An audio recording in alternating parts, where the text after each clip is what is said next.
तो दोस्तों स्वागत है आपका गुप्ता कोचिंग क्लासेस स्टेशन गली खेतासराय।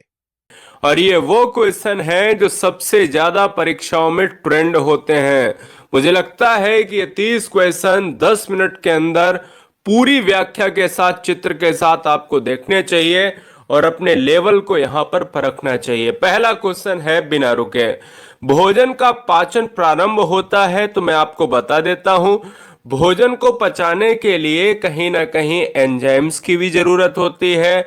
और उसमें सबसे पहला पॉइंट आता है कि भोजन का पाचन जो है कहां से प्रारंभ होता है, तो दोस्तों हो जाएगा माउथ से, मुख से। याद ये रखना है कि जो माउथ है इसमें होता है एक प्रकार का एंजाइम, और उस एंजाइम का नाम क्या होता है ये मैं आपसे पूछूंगा, यही दूसरे क्वेश्चन में है। देखिएगा, आप सभी जान गए हो पहले क्वेश्चन में कि जो मनुष्य का जो भोजन है वो प्रारंभ होता है, पचने का सिस्टम होता है वो मुख से होता है। और मुख में जो विद्यमान है लार, लार में क्या है एंजाइम। एंजाइम का जो वर्क्स है दोस्तों, वर्क क्या है, वो है आपका भोजन को पचाना। तो यही क्वेश्चन है कि निम्नलिखित में कौन सा एंजाइम लार में पाया जाता है। तो बड़ा आसान क्वेश्चन है दोस्तों, टाइलिन पाया जाता है। जो टाइलिन क्या करता है, भोजन को पचाने में मदद करता है, जिससे आसानी से भोजन पच जाता है। एक चीज और मैं बता देता हूं कि सबसे ज्यादा भोजन जो है पाचन क्रिया जो रहती है वो छोटी आंत में रहती है, क्योंकि वहीं पर सबसे ज्यादा जो है देर तक भोजन पचता है। अगला क्वेश्चन है थर्ड नंबर, शरीर का तापक्रम कहाँ नियंत्रित होता है। देखिए, शरीर का पूरे टेम्परेचर की बात करें तो वो बैलेंस होता है, और वो बैलेंस होता है ये आपके हाइपोथैलेमस से बैलेंस होता है। हाइपोथैलेमस एक प्रक्रिया जिसमें सेरिब्रम, सेरिबेलम, इस टाइप की जितनी भी प्रक्रियाएं हैं वो हम इसी वीडियो में आपको बताएंगे। फिलहाल इस क्वेश्चन का जो राइट आंसर है वो ऑप्शन नंबर बी चला जाएगा। अगले क्वेश्चन की तरफ बढ़ेंगे, क्वेश्चन नंबर 4, मानव शरीर की सबसे छोटी हड्डी, स्मॉलेस्ट बोन दोस्तों कौन सी है, ये आपको बताना है। देखिए, जब स्मॉलेस्ट बोन की बात करते हैं ना दोस्तों, तो ये कान में पाई जाती है, और कान में एक स्टेप्स हड्डी होती है जिसका नाम होता है स्टेपीज होता है। और एक चीज और मैं बता देता हूं, ये कान में हड्डी जो होती है, इनमें हड्डियों की संख्या भी एग्जाम में पूछी जाती है। तो वो हड्डियों की संख्या कितनी होती है, वो हड्डियों की संख्या होती है 3। एक कान में 3 हड्डी और दूसरे कान में भी कितनी हड्डी, 3 हड्डी, तो ये हो जाता है 6 हड्डी हो जाती हैं। फिलहाल इस क्वेश्चन का आंसर बी जाएगा। अगला क्वेश्चन है क्वेश्चन नंबर 5, शरीर की सबसे बड़ी ग्रंथि कौन सी है। देखिए, ग्रंथि के मामले में आपको कतई नहीं भूलना है, ग्रंथि के मामले में सबसे बड़ी जो ग्रंथि है वो है लीवर है, जिसको यकृत कहा जाता है। यानी इस क्वेश्चन में अगर लीवर की बात करें तो मानचित्र में देखिएगा, यानी इस फिगर में देखिएगा, ये रहा आपका लीवर। लीवर क्या करता है कि मनुष्य के शरीर को यहाँ पर जितने भी हानिकारक तत्व हैं उनसे बचाता है। जितना भी भोजन अगर गलत तरीके से पहुंच जाता है वो लीवर ही झेल लेता है। इसलिए राइट आंसर हमारा जाएगा किसके साथ, ए के साथ। क्वेश्चन नंबर 6 आपके स्क्रीन पर है, कहता है एक स्वस्थ मनुष्य का रक्तचाप कितना होता है। देखिए, जब भी हम बात करते हैं ब्लड प्रेशर हाई होता है और एक होता है ब्लड प्रेशर लो होता है। जब हम हाई कहते हैं तो उसको क्या कहा जाता है, उच्च रक्तचाप, है ना। क्या हाइपरटेंशन कहते हैं। मैं कहता हूं दोस्तों कि जब आप बैलेंस की बात करते हो तो 120 से और 180, यानी 120 से ज्यादा होता है तो कहते हैं कि ब्लड प्रेशर बढ़ गया, बीपी बढ़ गया है। बीपी का मतलब ब्लड प्रेशर, ठीक है ना। और 80 जो होता है ये मानक होता है तय। अगर इससे कम हो गया है, 60 हो गया, 70 हो गया, तो कहा जाता है उसका बीपी कम हो गया है, इसलिए घोल पिलाओ। अगला क्वेश्चन आपके स्क्रीन पर है, क्वेश्चन नंबर 7, मनुष्य के मस्तिष्क की सबसे बाहरी झिल्ली कौन सी है। देखिए, आप पूरे आवरण की बात करो, जो parts of the human brain का आप चित्र देख रहे हो, इसमें क्या है कि मनुष्य के मस्तिष्क की सबसे बाहरी झिल्ली पूछा है।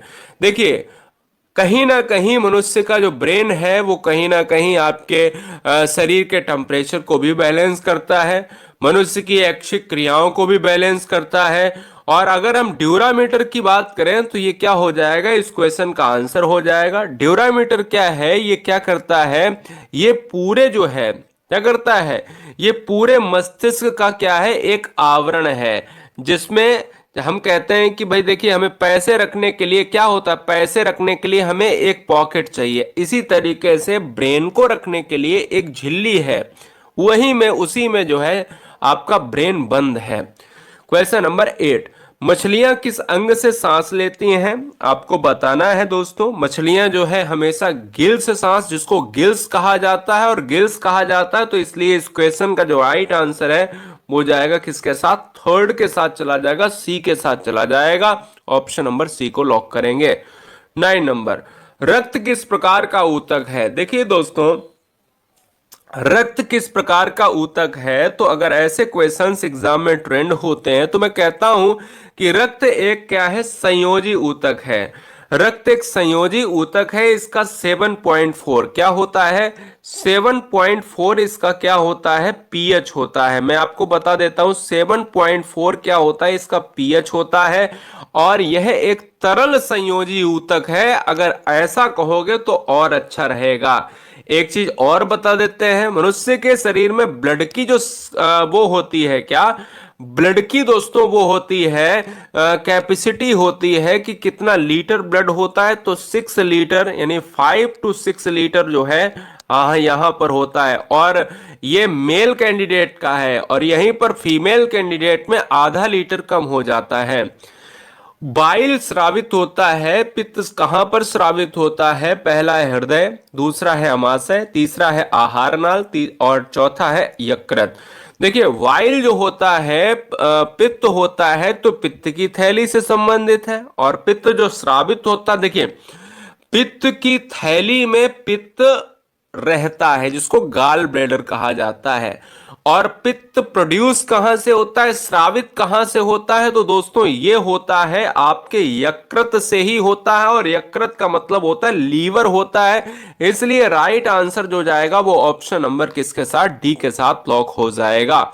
अगले क्वेश्चन पर आएंगे 11 नंबर, निम्नलिखित में से किसके द्वारा दूध खट्टा होता है। तो देखिए दूध की बात करें तो एक क्या है, एक होता है लैक्टोबैसिलस। क्या होता है, लैक्टोबैसिलस जो है प्रक्रिया है, जिसको नाम दिया जाता है, जीवाणु दिया जाता है। लैक्टोबैसिलस एक प्रकार का जीवाणु है और एक बैक्टीरिया है। इस बैक्टीरिया के रीजन से ही दूध दही जमता है, दूध खट्टा होता है, मक्खन निकलता है।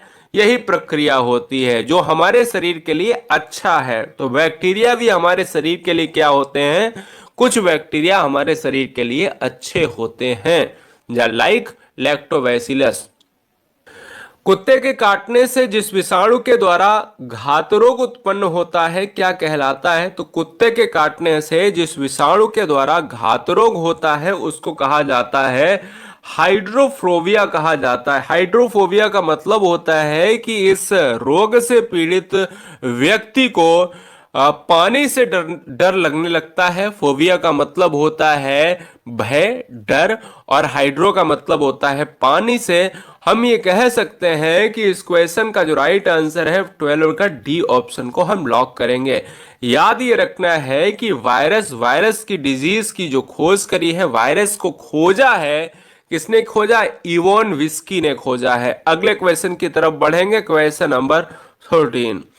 देखिएगा मनुष्य के रक्त का पीएच कितना होता है। जब भी हम पीएच की बात करते हैं तो यहां पर पोटेंशियल ऑफ हाइड्रोजन और पीएच में 7 से, देखिए जब हम 7 की बात करते हैं तो 7 से जो अगर नीचे होता है तो उसको हम कहा जाता है कि भाई वो एसिडिक है, अम्लीय है। और यही दोस्तों अगर हम 7 से अगर हम ऊपर कर देते हैं क्या, 7 से अगर हम ऊपर कर देते हैं क्या, हाँ 7 से अगर हम ऊपर कर देते हैं तो ये हो जाता है आपका, क्या हो जाता है, क्षारीय हो जाता है। यहां पर जो मनुष्य का जो रक्त होता है वो 7.4 होता है, जो एक क्या है, क्षारीय है। और मनुष्य का जो ब्लड होता है वो है क्या, एक तरल संयोजी ऊतक है। ये टिश्यू है, ये बात दिमाग में बैठा लेना। अगला क्वेश्चन आपके स्क्रीन पर है 14 नंबर। मनुष्य शरीर में पसलियों की कितनी संख्या होती है? कहा नहीं जब पसलियों को तोड़ देंगे। अभी यार पसलियां होती कितनी है ये आपको जानना चाहिए। देखिएगा जो पसलियां होती हैं वो होती हैं 24, और यहां पर पसलियों की संख्या 24 तो ऑप्शन में है नहीं। तो 24 करने के लिए मुझे क्या करना पड़ेगा? मुझे उसके जोड़े बनाने पड़ेंगे, और जोड़े की बात करें तो 12 इंटू 2 बराबर क्या हो जाएगा? हमारा 24 हो जाएगा। तो 12 जोड़ी जो है क्या होती हैं? पसलियां होती हैं, इसलिए इस क्वेश्चन का आंसर बी होगा। वृक्क का वजन कितना होता है? किडनी का वजन कितना होता है? मैं कहता हूं कि किडनी हमारे शरीर में एक ऐसा पार्ट है जो हमारे शरीर में अपशिष्ट पदार्थों को दूर भेजती है। किडनी की इकाई जो होती है वो होती है नेफ्रॉन होती है। और किडनी को देखिए मैं आपको फिर से लिख देता हूं, किडनी की जो इकाई होती है, यूनिट होती है, वो होती है नेफ्रॉन होती है। और किडनी को जो जांचने वाला डॉक्टर होता है वो होता है नेफ्रानोलॉजिस्ट। याद रखिएगा ये नेफ्रॉन से ही बना हुआ है, इसलिए इस क्वेश्चन का जो राइट आंसर है वो ऑप्शन नंबर डी चला जाएगा। 150 ग्राम की होती है। अगले क्वेश्चन की तरफ बढ़ेंगे 16 नंबर। इंसुलिन की कमी से उत्पन्न होने वाला रोग कौन सा है? तो इंसुलिन की कमी से उत्पन्न होता है डायबिटीज होता है, और डायबिटीज की खोज करी थी वेटिंग एंड वेस्ट ने करी थी। इसलिए इस क्वेश्चन का राइट आंसर हो जाएगा सी, जो मधुमेह से संबंधित है। अगला क्वेश्चन है 17 नंबर। आंख में किस भाग के नष्ट होने पर आंखों की रोशनी समाप्त हो जाती है? देखिएगा दो क्वेश्चन बनते हैं कि आंख में जब कोई व्यक्ति अपनी आंखों का दान करता है तो वो आंख का कौन सा पार्ट दान करता है? तो दोस्तों आंसर होगा कार्निया। और क्वेश्चन का जो राइट आंसर है वो क्या हो जाएगा? कार्निया हो जाएगा। इसलिए ये आपको याद रखना है, कोई लेंस होता है, कार्निया होती है, अगर वो नष्ट हो गया तो समाप्त हो जाएगी रोशनी। रेड ब्लड सेल्स की बात करें तो लाल रक्त कणिकाओं का निर्माण कहां पर होता है? देखिएगा लाल रक्त कणिकाओं का जो निर्माण होता है यह होता है आपका अस्थि मज्जा में। लेकिन अस्थि मज्जा जो है कई प्रकार की है, जैसे लाल अस्थि मज्जा और पीत अस्थि मज्जा। लाल अस्थि मज्जा की बात अगर करी जाए तो इस क्वेश्चन का जो राइट आंसर है वो बी ऑप्शन हो जाएगा इस क्वेश्चन का राइट आंसर। अस्थि मज्जा में जो है यानी अस्थि मज्जा का मतलब होता है बोन मैरो, और आरबीसी का जो जीवन काल होता है वो 120 होता है। ये आपको याद रखना है, कितना होता है? 120 डेज होता है। इंपॉर्टेंट है, नोट कर लिया जाए। अगला जो आपका कशेरुक दंड होता है इसमें हड्डियों की कुल कितनी संख्या होती है? आप बात कर रहे हो कशेरुक दंड की। कशेरुक दंड में हड्डियों की जो संख्या होती है वो होती है पूरे 33 होती है। ये बात दिमाग में बैठा लीजिएगा दोस्तों। जो आपका स्पाइनल कॉर्ड सिस्टम है, कशेरुक दंड है, उसमें 33 हड्डियों से ये मिलकर बनी हुई है। Question number 20। मानव शरीर में रक्त कहां पर शुद्ध होता है? हृदय, फेफड़ा, वृक्क और धमनी। हम कह सकते हैं मानव शरीर में रक्त कहां पर शुद्ध होता है, तो ये किडनी हो जाएगा, वृक्क हो जाएगा, और किडनी को ही वृक्क कहा जाता है। अगला क्वेश्चन है 21। कहता है मनुष्य के हृदय का स्पंदन जो हार्ट बीट है दोस्तों, ये पर मिनट कितना होता है? हार्ट बीट होता है 72 होता है दोस्तों। और 72 अगर होता है तो 72 का मतलब है हमारा ऑप्शन नंबर ए। अगला किस रक्त समूह को सर्वदाता कहा जाता है? यूनिवर्सल डोनर कहा जाता है। मैं कहता हूं सर्वदाता। सर्वदाता ये डोनर के लिए आपको ट्रिक याद रखना है, डोनर। तो डोनर में क्या आ रहा? डोनर में आ रहा ओ, और डोनर में अगर ओ आ रहा तो आंसर हमारा क्या हो जाएगा? ऑप्शन नंबर डी हो जाएगा। और यहीं पर एवी क्या हो जाएगा? सर्वदाता है, सर्वग्राही एक्सेप्टर है। एक्सेप्टर में ए आ रहा तो ए बी ले लेना है ना? तो ए बी ना कि ए। तो एक्सेप्टर में ए बी और डोनर में ओ, इसलिए इस क्वेश्चन का आंसर ओ हो जाएगा। Question number 23। विटामिन डी का रासायनिक नाम क्या है? केमिकल प्रोसेस नेम आपको बताना है। तो रासायनिक नाम क्या हो जाएगा? कैल्सीफेरॉल हो जाएगा। सनसाइन विटामिन भी कहा जाता है इसे, यानी सनसाइन विटामिन का नाम क्या है? विटामिन डी है। इसका रासायनिक नाम क्या है? कैल्सीफेरॉल है। और यह कौन सा रोग पैदा करती है? अगर किसी मनुष्य के शरीर में कम हो जाए तो यह रोग पैदा करती है रिकेटस, जिससे हड्डियों के रोग हो सकते हैं, कैल्शियम की कमी हो सकती है। आंसर हमारा डी हो जाएगा। अगला, मानव शरीर में आयोडीन की कमी से उत्पन्न होने वाला रोग कौन सा है? मनुष्य के शरीर में जब आयोडीन की कमी होती है तो उसे घेंगा रोग हो जाता है, जिसको गलकंड कहा जाता है। अब ना तो घेंगा है ना तो गलकंड है। अब तीसरा देखिए ऑप्शंस क्या है। तीसरा हमारा ऑप्शन है ग्वाइटर। ग्वाइटर इस क्वेश्चन का राइट आंसर होगा। स्कर्वी होता है विटामिन सी, रिकेटस होता है आपका विटामिन डी, और आपका पोलियो होता है, आप जानते हो वायरस से होता है। पोलियो हमेशा वायरस से होता है। अगला क्वेश्चन, किडनी का मुख्य कार्य क्या है? मैंने कहा किडनी के डॉक्टर को नेफ्रानोलॉजिस्ट कहते हैं, और किडनी की इकाई को नेफ्रॉन कहते हैं। किडनी के वजन को 150 ग्राम कहते हैं, और किडनी की बात करें तो ये शुद्ध करता है ब्लड, और किडनी एक अपशिष्ट पदार्थों को अलग करता है। इसलिए इस क्वेश्चन का आंसर ऑप्शन नंबर ए जाएगा।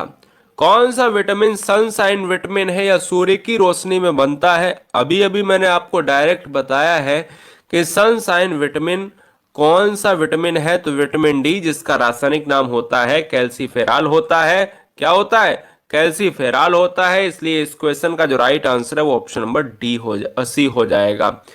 वयस्क मानव में दांतों की कुल कितनी संख्या होती है? देखिए मनुष्य के जो दांत होते हैं वो कहीं ना कहीं 32 होते हैं, तो यहां पर वयस्क लिख के आ गया। वयस्क का मतलब है कि अब दांत जबड़े में हो जाएंगे 32, 16 नीचे 16 ऊपर, बात खत्म। हाँ जी, बहुत बढ़िया। वीडियो को लाइक करने के लिए आप सभी बहनों का, आप सभी भाइयों का, हर गृहिणी का, हर बहन का, हर भाई का दिल से धन्यवाद। मैं उम्मीद करता हूं कि आपको सभी सब्जेक्ट को बहुत ही डिटेल में चीजों को पढ़ाने की कोशिश रहेगी, क्योंकि हमेशा से चलता आया है।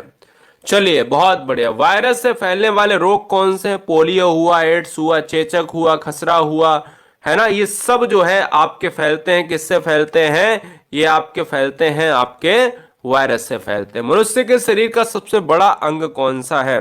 तो देखिए, मनुष्य के शरीर का सबसे बड़ा जो अंग पूछा है, देखिए सबसे बड़ी ग्रंथि है आपकी यकृत, और सबसे बड़ा जो है आपका पार्ट कौन सा है ये पूछ लिया है, तो ये त्वचा हो जाएगा। और आज का अंतिम प्रश्न, मच्छर द्वारा फैलने वाला रोग कौन सा है? तो मच्छर के द्वारा अगर कोई फैलता है रोग तो मलेरिया भी फैलता है, डेंगू भी फैलता है, पीत ज्वर भी फैलता है। इसलिए इस क्वेश्चन का राइट आंसर जाएगा डी के साथ। बताइए कैसा रहा ये वीडियो, स्कोर क्या रहा? 30 में कितना स्कोर कमेंट में लिखिए। 30 में कितना स्कोर कमेंट में लिखिए। सर 30 में इतने नंबर, सर 30 में इतने नंबर। अगर आपके 30 में 20 हैं तो 30 में 20 इतना लिखकर कमेंट करिए। बहुत बढ़िया। अगर हमारा वीडियो अच्छा लगा हो तो प्लीज वीडियो को लाइक करें, चैनल को सब्सक्राइब करें और दोस्तों को शेयर करें। हमारा वीडियो देखने के लिए आप सभी का बहुत बहुत धन्यवाद।